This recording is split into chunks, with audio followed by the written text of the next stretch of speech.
All right, everybody. Welcome. We're just going to give a couple moments for people to go ahead and join. For those of you that haven't been with me yet, I'm Scott from DIY Pools. I'm also the moderator of the channel DIY, I'm sorry, Texas DIY Coach. So we'll just give it a couple moments here. I think we are starting in about 2 minutes, but I wanted to make sure everybody's good. And we'll get started in a few moments.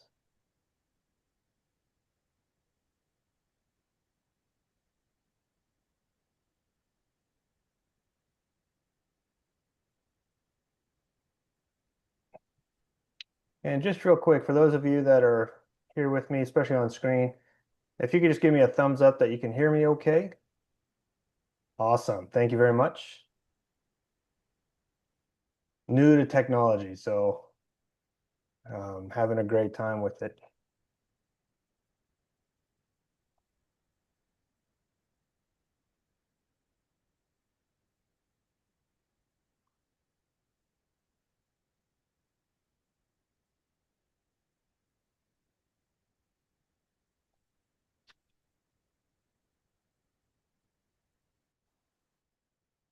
Okay. So I got 12:59. I think that's close enough for those of you in Texas. Everywhere else, I like to call it Texas Central Time because, Texas is the center of the universe, and therefore we should all take our timing off of us, whether you agree or not. This is a kind of a group call. So what are my roles? My role here, I am contracted by DIY Pools and Spas to help you guys make decisions as a coach and guide you through some of those problems. Today's class, or today's not a class, I'm sorry, today's group meeting is more about you guys than me. I wanted to bring you guys together, one, to present an opportunity for you to talk to each other and share some of those experiences that you've had so far. This session works best if we're all kind of interactive. So unless it gets crazy and we have to start, moderating because we're talking over each other, I don't think that'll be a problem. But courtesy is nice. But if you want to keep your mics open and jump in and have the conversation, I think we'll be fine. And unless, I'll let you know if it starts to get a little nuts. I got a little screen here that says whether we're pinging out the system. But these sessions work best when they are interactive. So please feel free to either actively engage or just, observe. You can always do that too. But if you've got a question, a lesson learned, or even something that didn't go as planned, those are always very, very valuable. So we'll run through this tonight. It's basically, just bring your questions, share us what you want to do with the build. And remember, every pool build is a little bit different. So I'd like to first start off. So we have 1, 2, 3, 4 people we have 5 on the screen, but the Robert, I believe your wife's with you maybe. And then we'll go through the group here. I'm going to call you out, and I'd ask you just to introduce yourself real quick and tell us where you are in the build process, whether you've completed it with like I have, or whether you're just getting started. We're all here for you. So let's start out with Marissa. Are you available? Yes. All right, So, you're on the top of my screen, so I'm going to have you go first. all right, that's no problem. So, we're just getting started. In other words, we've got most of the permits, and then I'm waiting. My HOA requires a general liability insurance policy, so that's been a little bit of a struggle. But as soon as I secure that, then we should be on the road. So I got quotes for the dig and for the steel, and that's about as far as I went since I ran into a snag on the insurance up front. Kind of wanted to make sure I could get that before I spent any more time and wasted anybody's time on getting a quote. So that's kind of where we're at.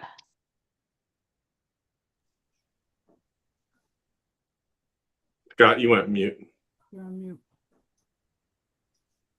Oh, good call. Sorry about that. Thanks.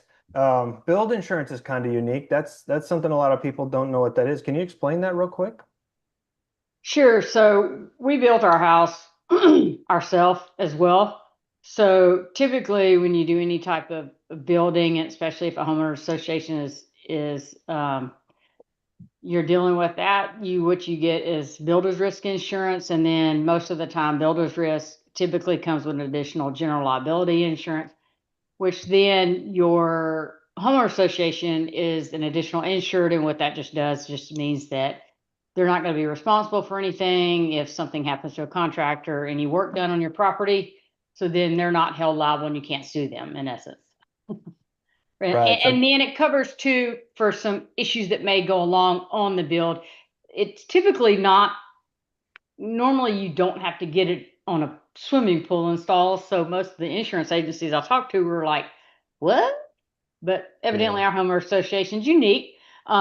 It's normally on a house build or any major construction. And so we, on this one, we're doing an outdoor kitchen too. So we kind of included that in there, and that's really more of an outdoor build. So that's kind of where we're at. But that's basically the gist of what builder's risk insurance is, along with Okay. general liability. And I'm sure they're worried about damage to the common property that you wouldn't be able Yes. to cover, and therefore they're not held liable Yep. for fix and all that. So Exactly.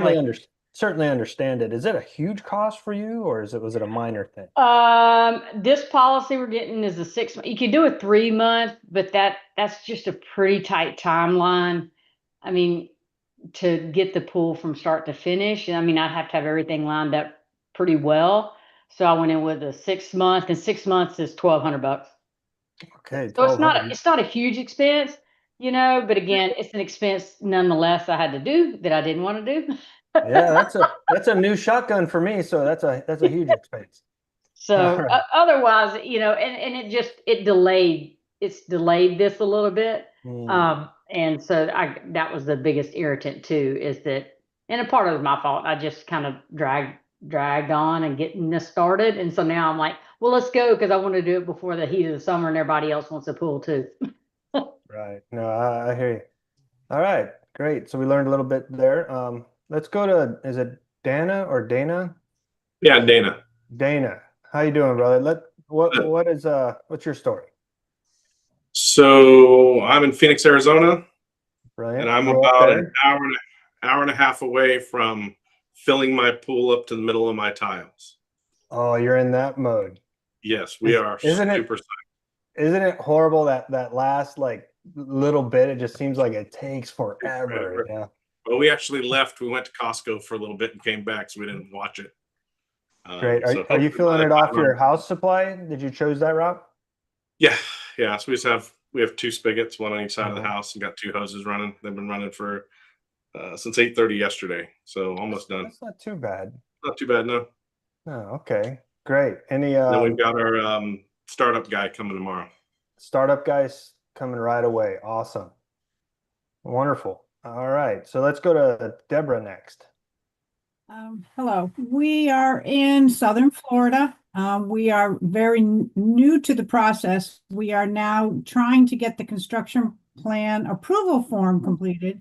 I've been going back and forth with my building department, trying to get things done, and we now are required to do a topographical survey for our backyard property.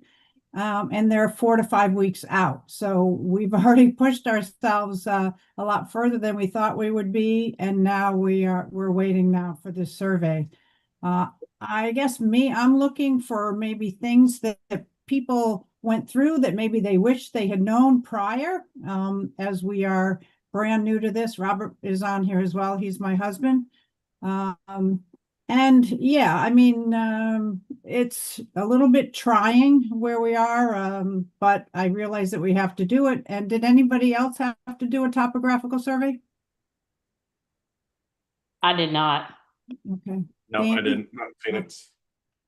Okay, Florida, I guess, requires it. So once we get that done, we're hoping, like I said, it'll be within 4 weeks, and then we should get the construction plan printed out, and then we'll move on to permits. That's awesome. And hello to Robert. I see you're on here as well twice. Kind of interesting.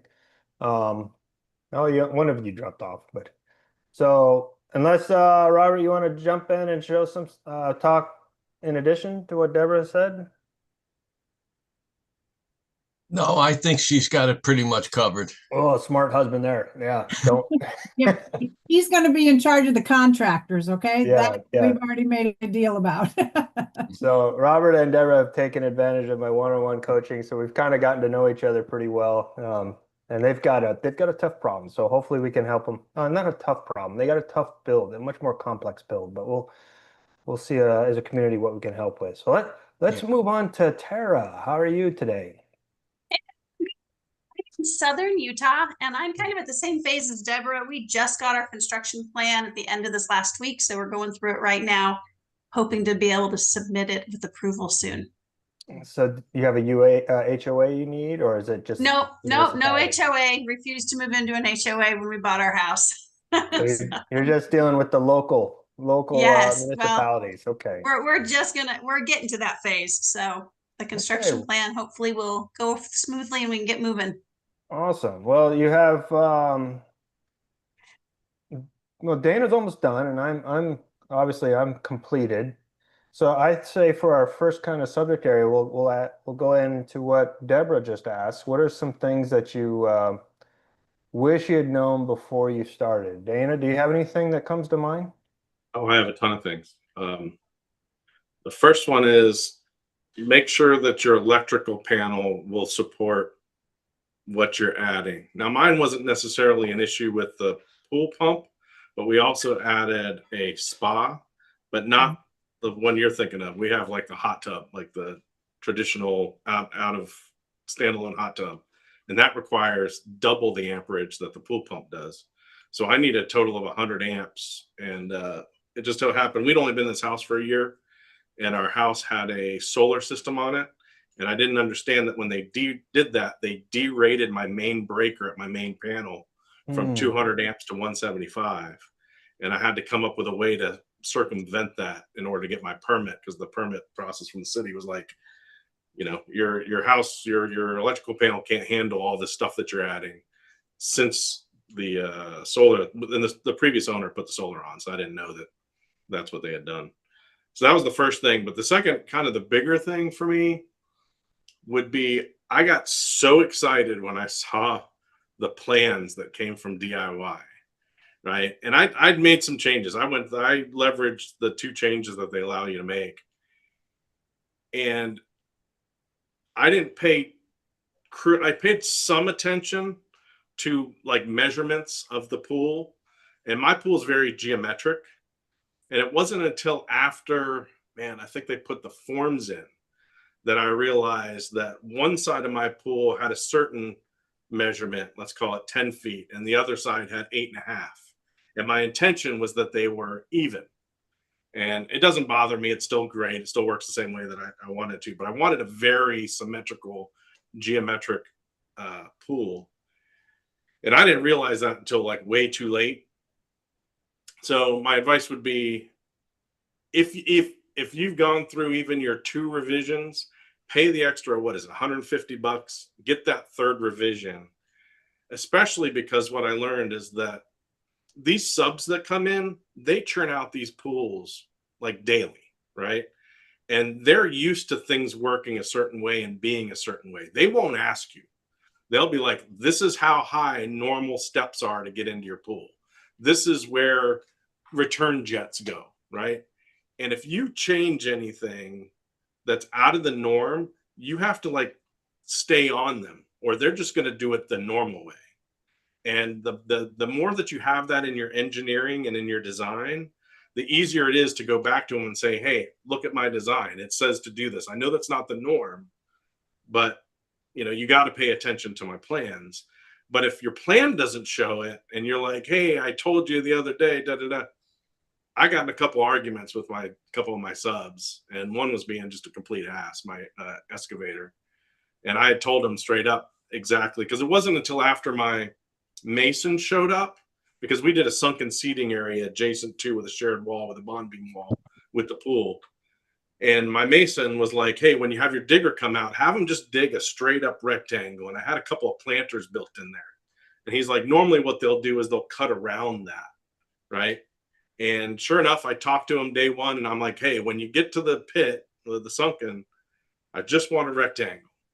And so, I go out there and I watch him a couple times a day. And then the second day comes in and it's a whole new day. He totally forgot that I told him that. And he starts digging out these planners. And I'm like, hey, what are you doing? And he's like, what? He's like, your plans show that you want this. I said, we talked about this yesterday morning. I want a rectangle. Do you know what a rectangle is? He goes, I know what a rectangle is. And I'm like, well, you're not building a rectangle. You're building like some weird geometric shape in here. And so he's just like, ah. And then he gets in his digger and he just starts digging it out, like it's supposed to. So it just makes it easier dealing with these guys if everything's nice and cut and clean. But at the same time, what I don't want you to do is to think that your plan has to be perfect, because it doesn't. You can make judgment calls like at the last second. And that's the biggest thing that I learned. If I were to do it over again, I would have paid a little more, not get too excited about the first design, pay a little closer to attention to kind of how it was laid out. I thought I did, but I really should have sat on it just maybe another week more and just played with it and maybe paid for a third revision, because it would have saved me a little bit of headache later on. Dana, when you got the plans, did you just use that plan to show it to the contractors, or did you go to a printer and have him print it up regular size? So I did print it. It did work out. It just so happens that I've got all these windows on the back of my house where the thing is. So I was able to just paint up. I did as big as I could. I just went to the UPS store and printed them off, and I taped them to the inside of the window so that the weather couldn't get to them. Right. And I also printed I had extra engineering that I needed to pay for and get done for the sunken seating area. So I put all that stuff in a folder and I kept it out there too, so they could flip through that as well. When my inspector showed up for my first inspection, what happened was they dug my plumbing lines right in front of that window. And so there was a big, 3-foot hole and then an additional 3-foot high, dune right next to it. And my inspector came up and he's like, do you have these plans somewhere other than that window? Because I'm having trouble navigating this. And sure enough, I was like, yeah, look at the notebook. So I had them also smaller, just 8x11 in a notebook. But yeah, I totally did that. And I noticed a lot of my subs kept referring to it, especially my dig and the rebar guys, those two guys especially. Once you get out of that, everybody pretty much knows what to do at that point. It's like, oh, that's where the rebar is. Obviously, the shotcrete goes where the rebar is. And you email them too ahead of time, right, when you're getting your bids, so they have the soft copies, so they know what they're in for. But yeah, I definitely did that, and it was used a lot. Yeah, I did a similar thing. I took the plans with the drawing, or the 2 sheets, because I had 4 sheets of my engineering plans. So I had the plans with the drawings and the plans with all the schematics for the rebar. I went to, I think it was Office Depot, one of the big office stores, and had them printed, largest format they had, and then laminated. And then got a piece of plywood, cut it down to shape, and just stapled it to it, and then stapled a couple other of my key notes to what Dana's brought up, key kind of changes and notes that we're having, and I laminated those too, just using one of those simple, stick-on ones, but laminated to it. And that was probably one of the most, throughout the different contractors, the consistent compliments I was getting was the fact that we had a project board there. And I just had it leaning up against a tree so we could move it around the site. But I did notice that a lot of the subs and the workers that they had would go back and were referring to it constantly. So it gave some kind of reassurance that they were at least paying attention, and hopefully they understood it. But I'd like to just to brief back what Dana just said. I think 2 big things I took away from it is the plan doesn't have to be perfect and you can make adjustments. I think that's wonderful.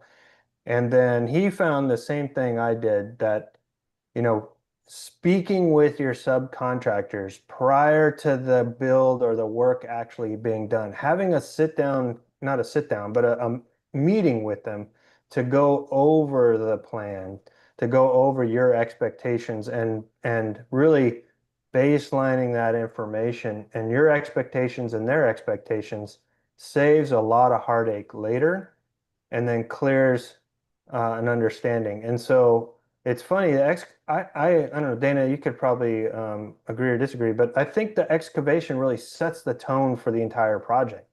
And so 100%. once you have that done, you know, now you got this huge hill. I had a huge pound of dirt too, which was fun.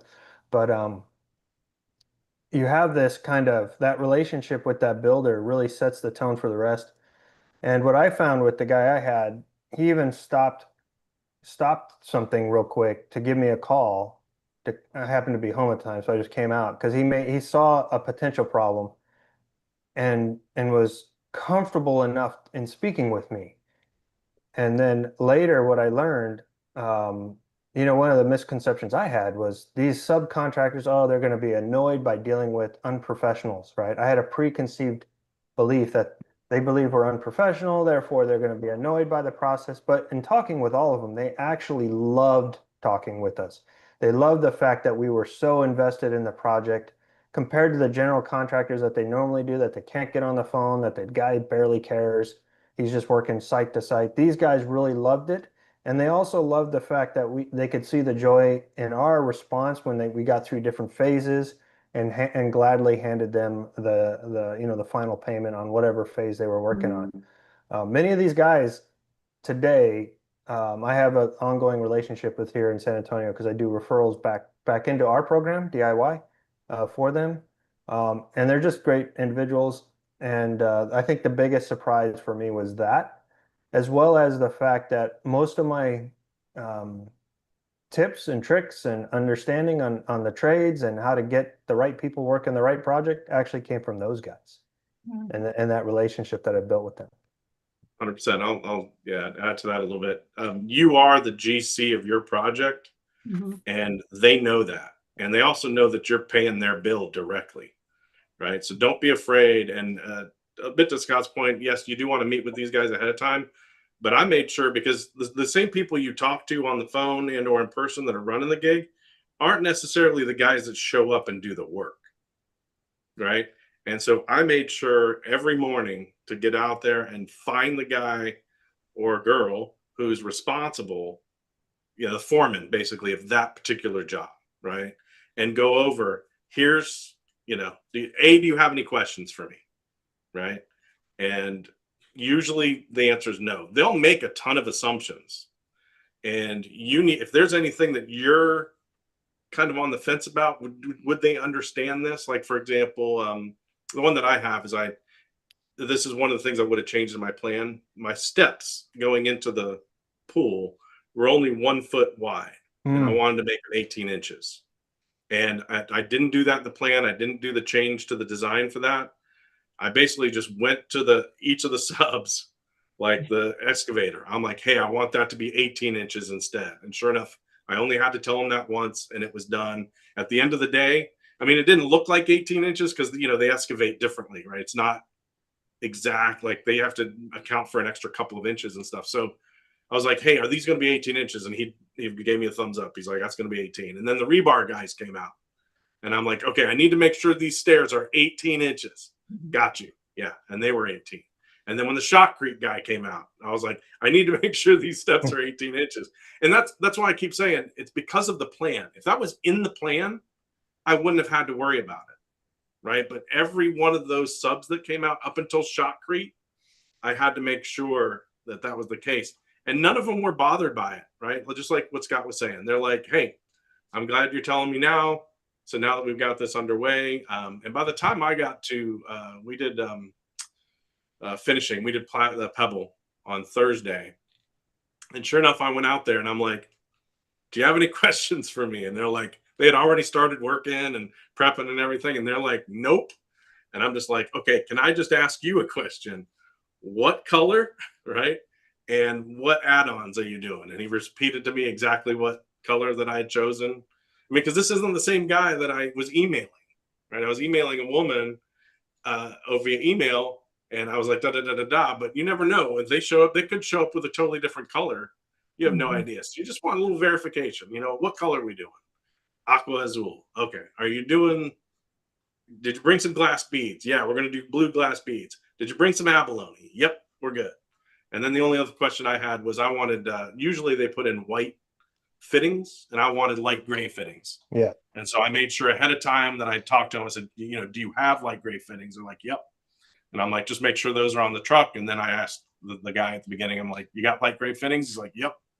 And then I just let him do it. I mean, it was literally a 2-minute conversation. And he's like, good. And I'm sure that he appreciated that, you know, we're double checking stuff. That way he doesn't have to unload his truck and go get some more aggregate or whatever and come back. So Scott, I think that's straight on. Yeah, that's a good point. So you guys, the new guys that are just starting out, you have 2 people here that are, one that's almost done, he's going to do startup here soon, and then of course myself. So what would you say is your biggest decision that you're wrestling with right now? Well, I don't know if I'm wrestling with it, but I know the contractors. Now, those of you that are already way into this, did you get a list of contractors from DIY, and were you satisfied with that list, and how deep did you go in that list? Scott, you want to start? Yeah, sure. So I did. I got a rather comprehensive list, and I ended up doing, I like to do a lot of stuff by email, mainly because my day work, I'm not allowed to have a cell phone with me. So I do a lot of my business over email. And so I just started firing off emails like crazy, introducing myself, introducing the project, introducing the program, and then just waiting for responses, and then kind of bring in people answering, you know, their additional questions. But just like Dana said earlier, you know, I always included the job, what I wanted, here's the plans. And if I was contracting somebody for a particular portion, I would invite them to bid on that portion as well as any other portions they'd like to bid on. But you know, I was looking for I was essentially sending out what would, in the contracting world, we call a request for proposals. Yeah. So I was scoping the project, giving them the areas that I'm looking for, and then would request a statement of work back from them, which some of it was quite comprehensive that they'd send back with the bid. Others were more, you know, like, hey, I'll do that for an X amount of money, and then I'd have to pull the information out. Overall, I probably only used 50% of the contractors provided though, because what I found, again, I found my excavator, you know, he was a 2nd generation pool excavator. He actually inherited his business from his father. He was on this, he said he's on job sites since he was like, since before he can remember. Welcome, Javier. And he also continues to work, and he's got all his own equipment. So he's really, really price-wise, he's really good. But he also has he works for all the major pool builders in the lower South Texas area, and knew all the other people. So he was handing me a ton of referrals. And a lot of these guys, that's how it worked. And then I ended up meeting 2 key individuals that were, one at the local distributor for SCP, and another at the Gunite company that I used. She had a lot of advice and when it came to people. And so being able to vet those people through other people, I found 2 kind of responses. If I asked a contractor, what do you know this person and what do you think about them?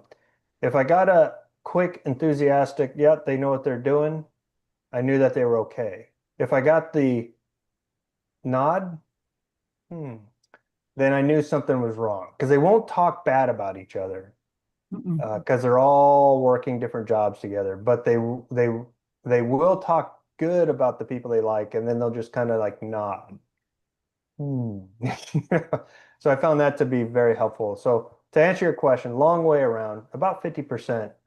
There was a great start point, but I think I built out DIY's contractor list a lot bigger when I responded back with, these are the ones I found.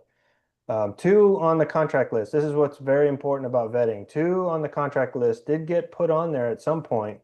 We're currently facing criminal charges here in Texas. So that was a quick background check into we have kind of a department here in Texas that looks at that stuff. And yeah, I found quickly that they are currently facing 2 criminal indictments under Texas law.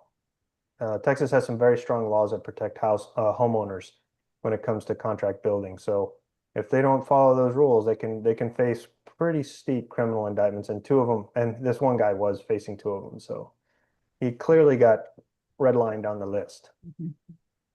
And then I notified DIY, and I think they pulled him immediately.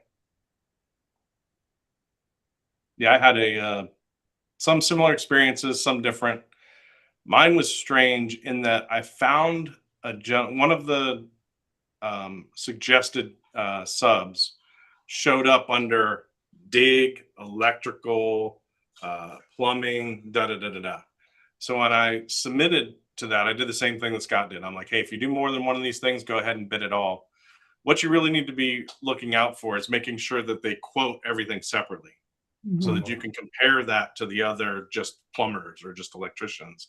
And same thing, every time you reach out to one of these, especially if you talk to them on the phone, they will ask you, they will say, hey, I'm an excavator. Who's doing your rebar? Yes. Right? They will push their buddies, right? They're the people that they like to work with. And you got to vet them too. Don't just take them for, word of mouth. But so I ended up going with a guy that just did all the pre-gunite stuff. Now he came to me and he's like, look, I can do the whole thing.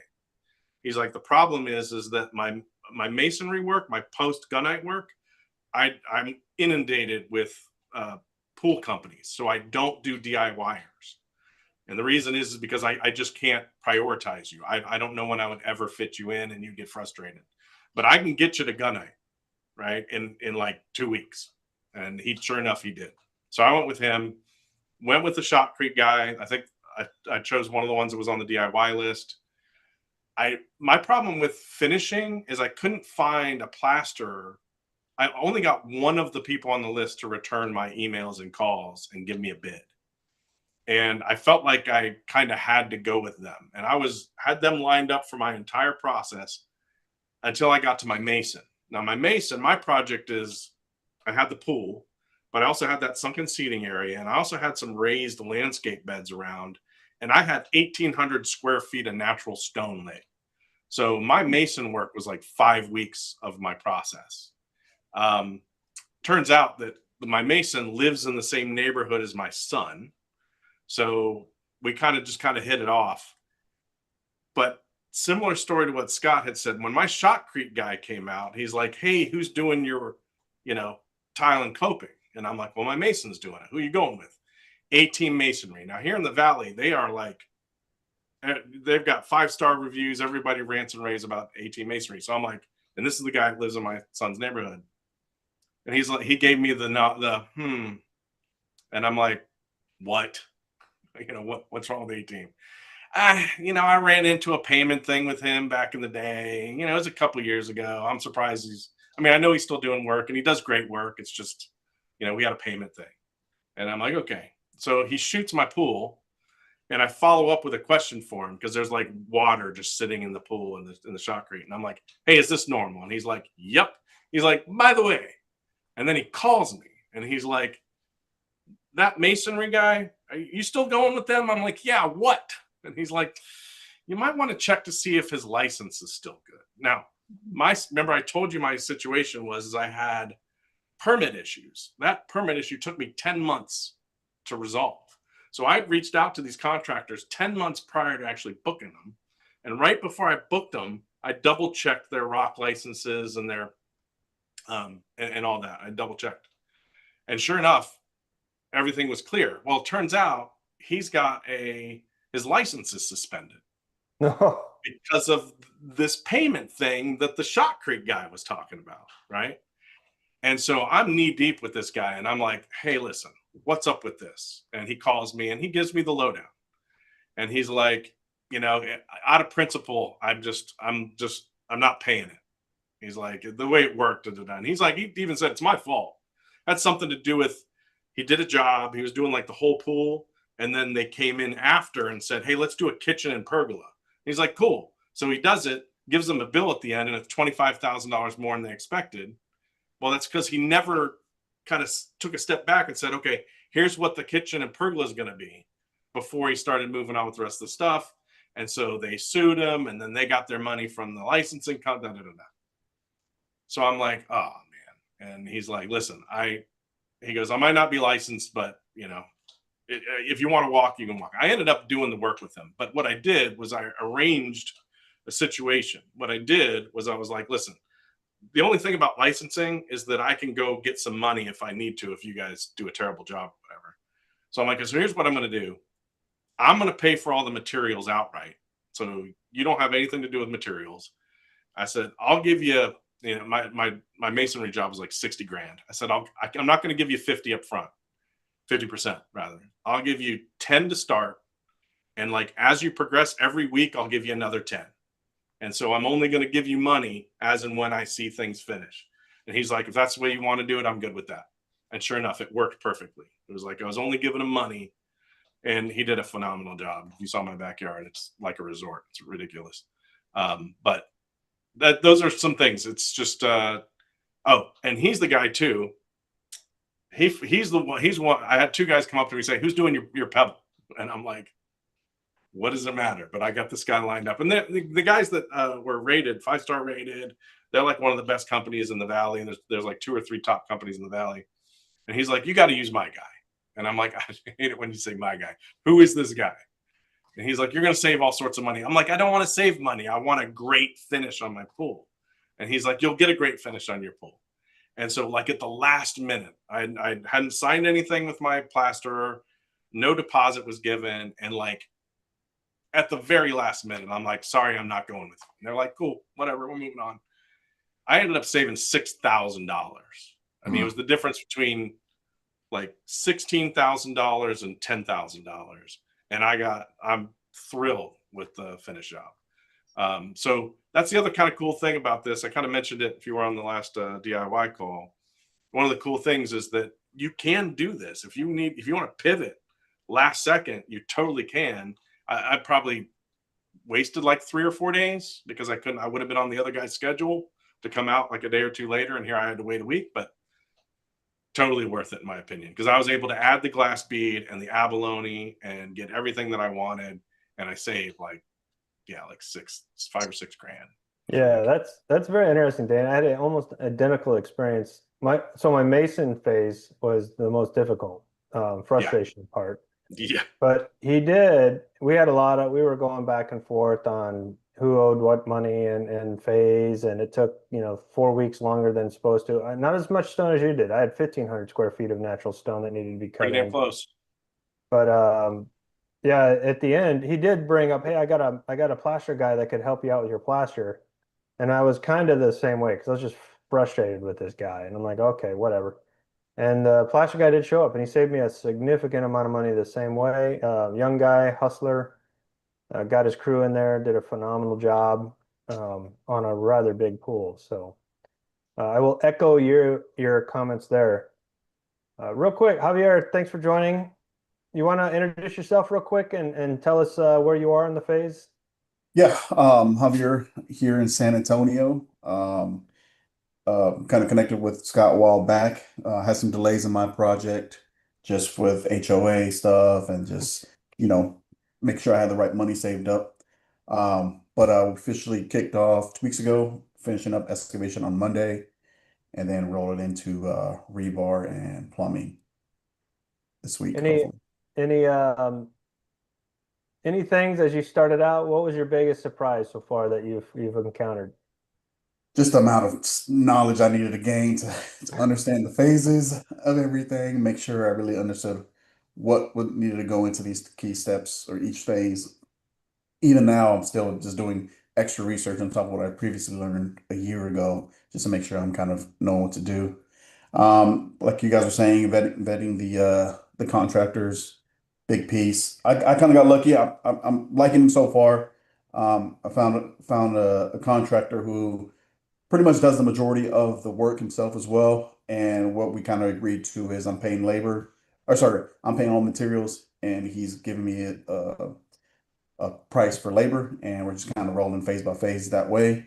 And as I have all the bids from all the other phases as well, and I'm like presenting him like my lowest one, my highest one. He's like, look, let's work together. I want to do it for you. I I'll give you my number based on your numbers, and we'll go from there. So he's actually matching some of my lower numbers too. So it's actually pretty good. And he again, he's kind of known. He knows a lot of other builders as well, or contractors as well. So I've heard positive things about him and his crew. So deciding to stick with him for now. So he's actually knocking out the excavation, plumbing, and rebar, and then he has more specialty workers that he kind of brings in. So if he's gonna do my gunite plaster, he's gonna pretty much just be a part of the team Mm. that's gonna be shooting it as well. But essentially, he makes hook me up with a good contractor. But yeah, so still a little further down the road for those. I think I'm gonna end up going with Corona gunite for my gunite. But yeah, it's a lot to learn. It's a lot. Yeah, I was, for those of you outside of San Antonio, Corona is a phenomenal company. Um, they, I think the biggest thing for me is that they will work with you through the job, get the job done, and they're pretty competitive on their pricing too as well. They did run in, it was almost a nightmare. So my gunite was shot on Friday the 13th, and everything that possibly could went wrong. They showed up at 6 in the morning. It's middle of it was towards the end of summer, so it gets hot here. And 6 in the morning, they wanted to get it done before the heat came on.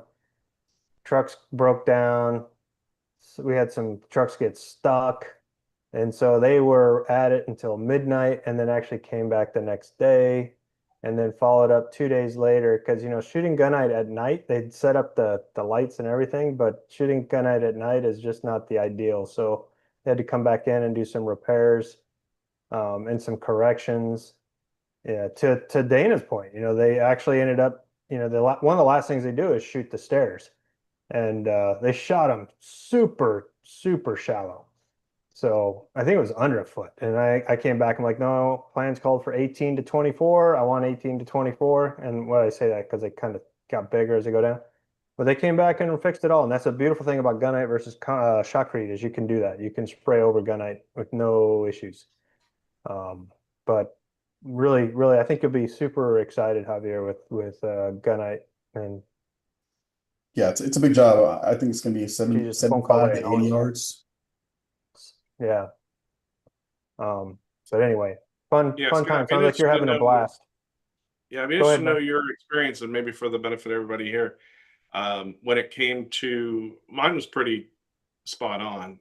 You get these quotes from the subs, and they pretty much, I mean, my experience is they pretty much stick to that. Like if they gave you a price, that's going to be the Yeah. price unless Yeah, they come out and typical. they see something completely different than what was in your plan. Yeah, my experience was really, really close. And I think at the end, like with my pre-gunite guy, like I'd also bought my equipment through him, and I bought just the older Pentair push button controller. And he's like, "Hey, look what I found in my garage." And he had one of the IntelliCenter ones with the touchscreens, and he installed that for me instead. And then it turns out that I didn't, in my sunken seating area, I wasn't doing electrical. I was just going to do a dry well.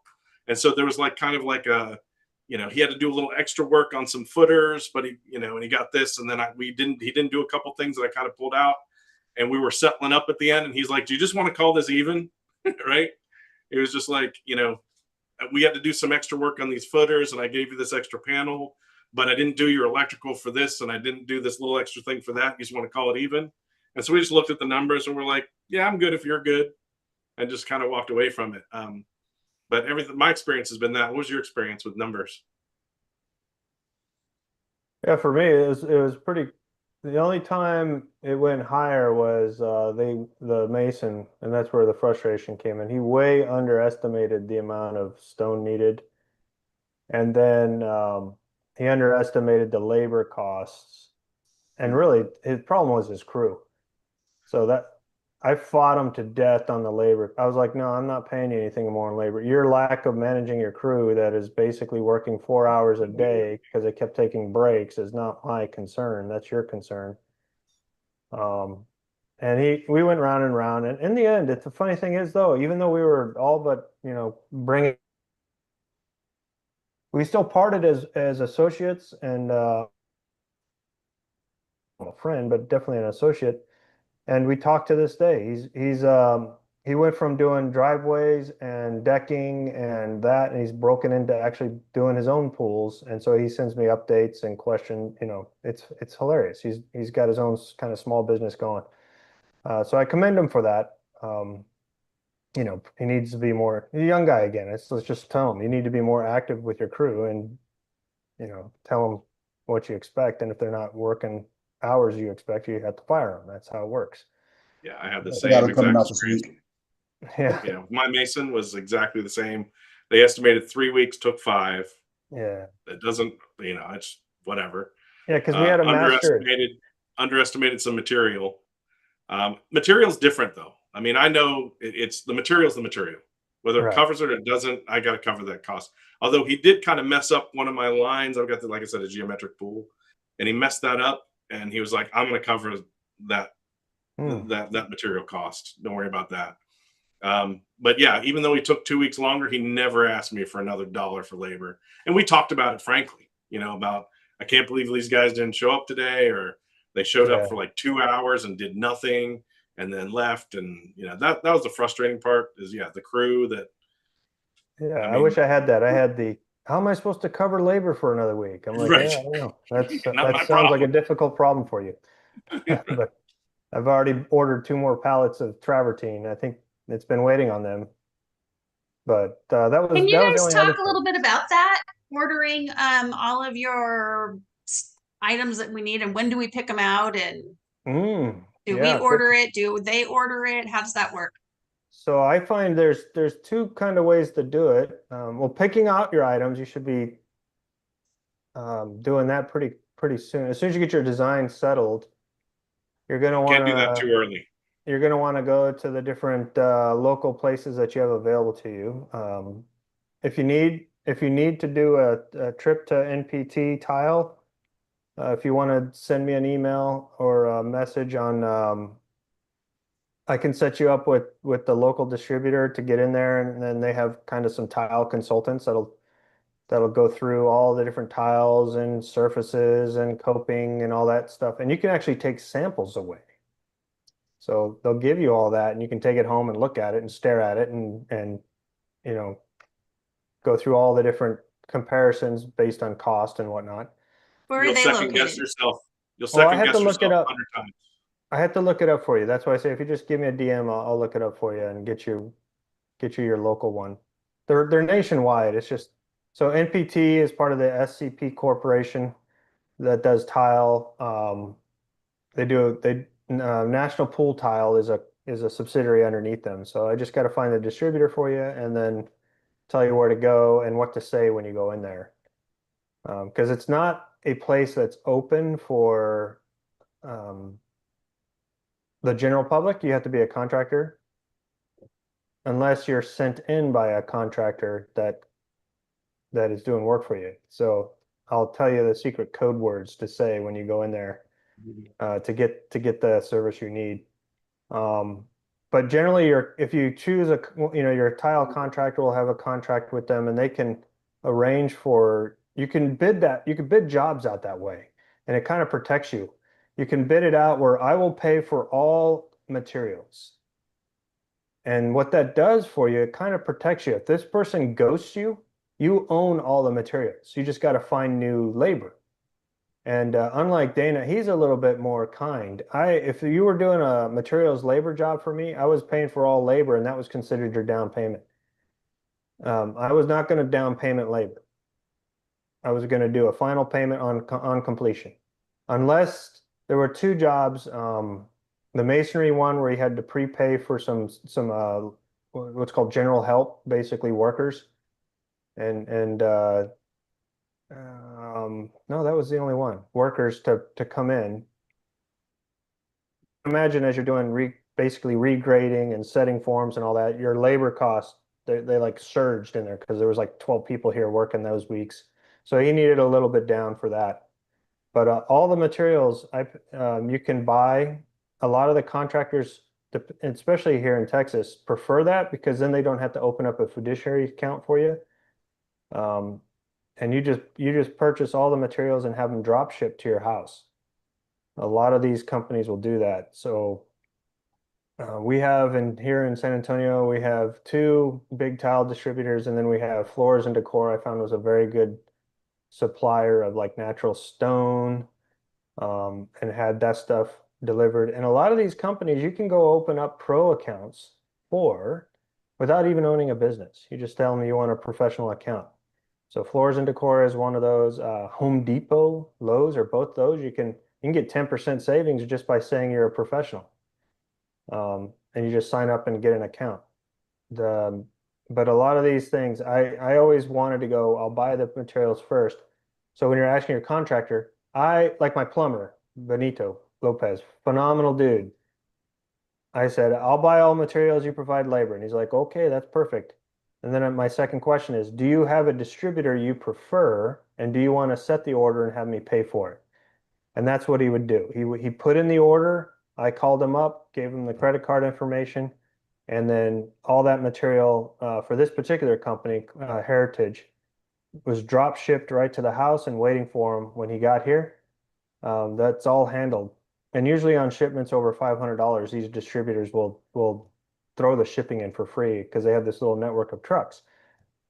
Now, and then on the back end of that, when Benito was done and we found out we ordered like 200 some odd more connectors than I needed, I was just able to take them back, take the boxes all back to the distributor warehouse and get that money refunded back to my card.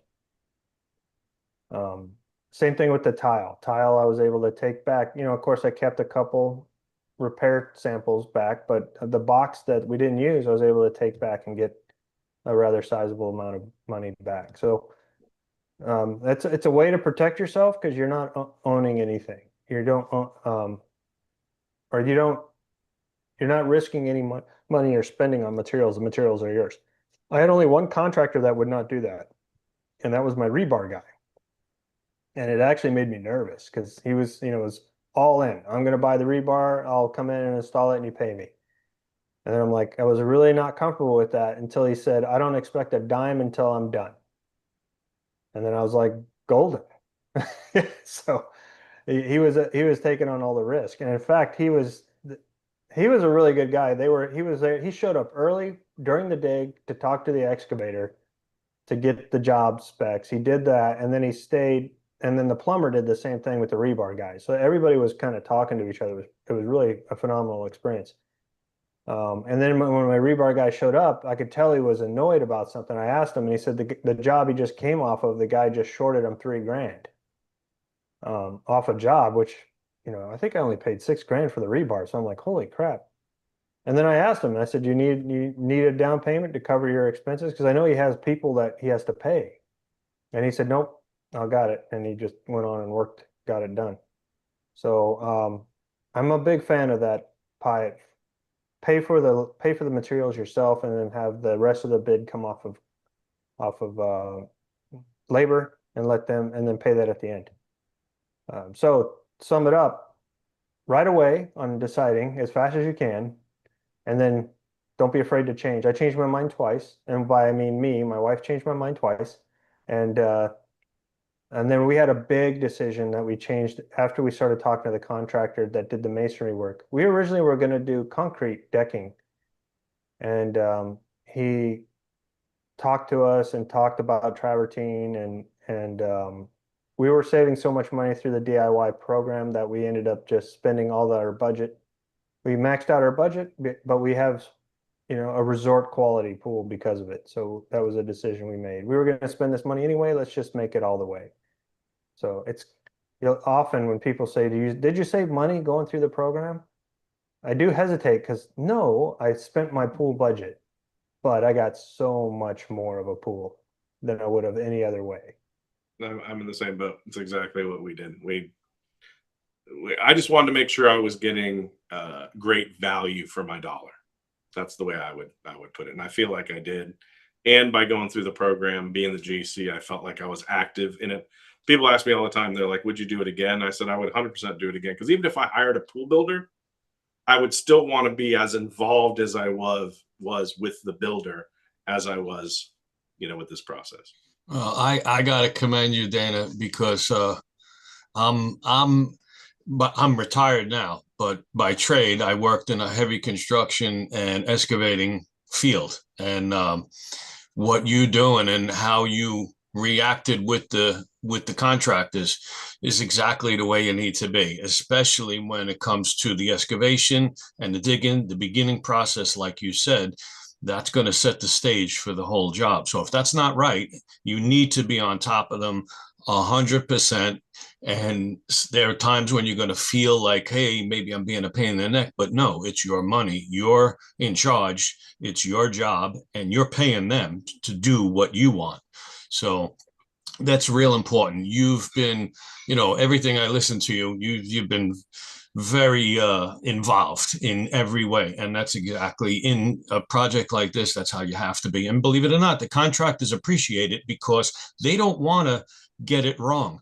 They don't want you to be unhappy. They'd rather get it right the first time. So they want to listen to what you have to say, and it avoids problems later on down the road. Yeah, I think, Robert, that's a great point. And if I can kind of rephrase what you're saying, basically, you are the boss, and the contractors expect you to act like a boss. So if you're not a boss in your normal day-to-day life, you got to fake it till you make it, because they Right. expect you to be the boss. Yes.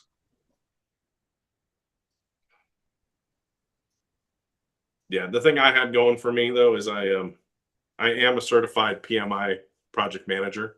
Okay. So There you go. I deal with this with software, just not construction. But I'm used to being that pain in the ass, like Oh. and making sure everything's lined up and everything's getting done when it's supposed to get done. Now, it's a good trait, and I'm very much like that myself. I'm sure my wife will attest to that. Okay, so we got about 5 more minutes of this scheduled call, and I want to challenge those. So, Dana, this isn't so much for you because I know what you're going to do next. But for the people that are in the, for you to come up with or even you, Javier, you're in the middle.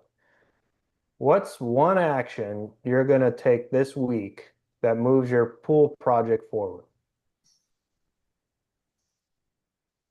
I need to go and make sure solidify my tile selections because I think we're changing them again. So I need to actually go in store. So I'll reach out to you, see if you could link me up with the New Braunfels NPT. Yeah. We'll get you set up. And yeah, reselect them. Because we have them initially selected and now we're not sure. So I'm like, you know what, let's start clean again. We'll bring home materials and go from there. So that's what I'm gonna do this week. I already have time off this week to do so. So that's what I'll be doing. That's awesome because they're only open during the weekdays. So yeah, that's the big thing. Yep. All right. How about what's your goal this week? I didn't hear what you said. Who did you ask for? Marissa. Oh, Marissa.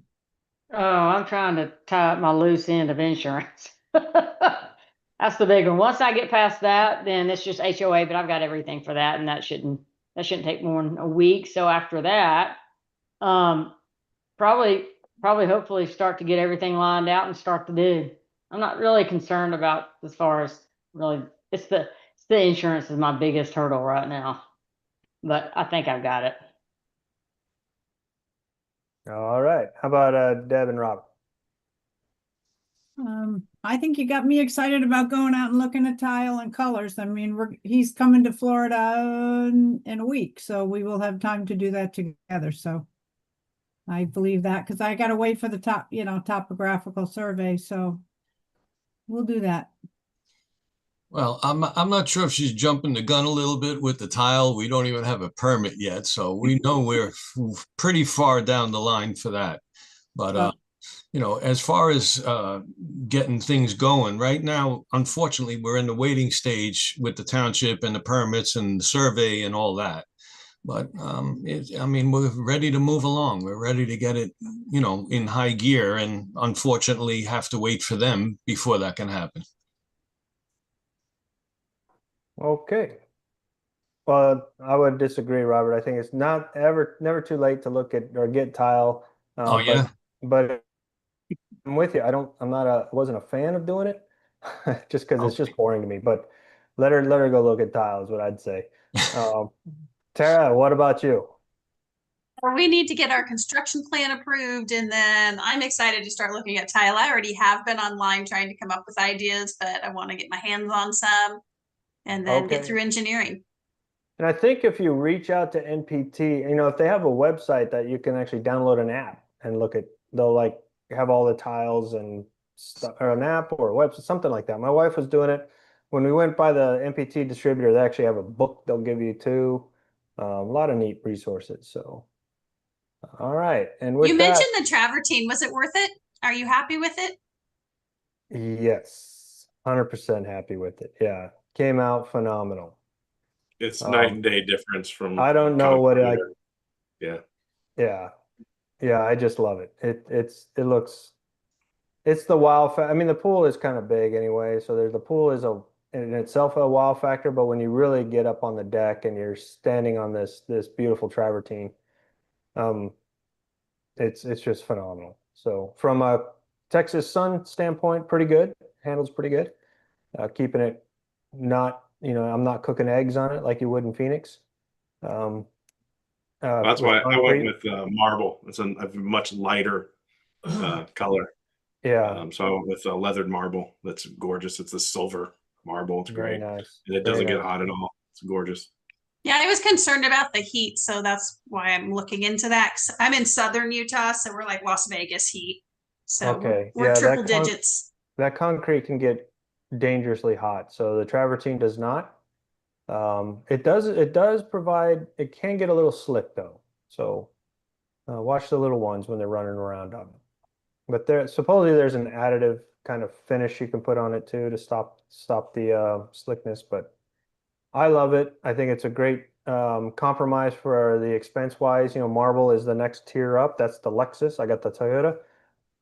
But I definitely didn't get the beat up old Chevy from 1970s with the concrete. So, but with that, we're gonna close out the session. I hope you guys enjoyed this. If we Thank do, you. we'll do it again next week. I think it Yeah. it Good luck, provides everybody. value. Thanks. Thank you so much. Thank you. Thank you. Thanks for putting it together, Scott.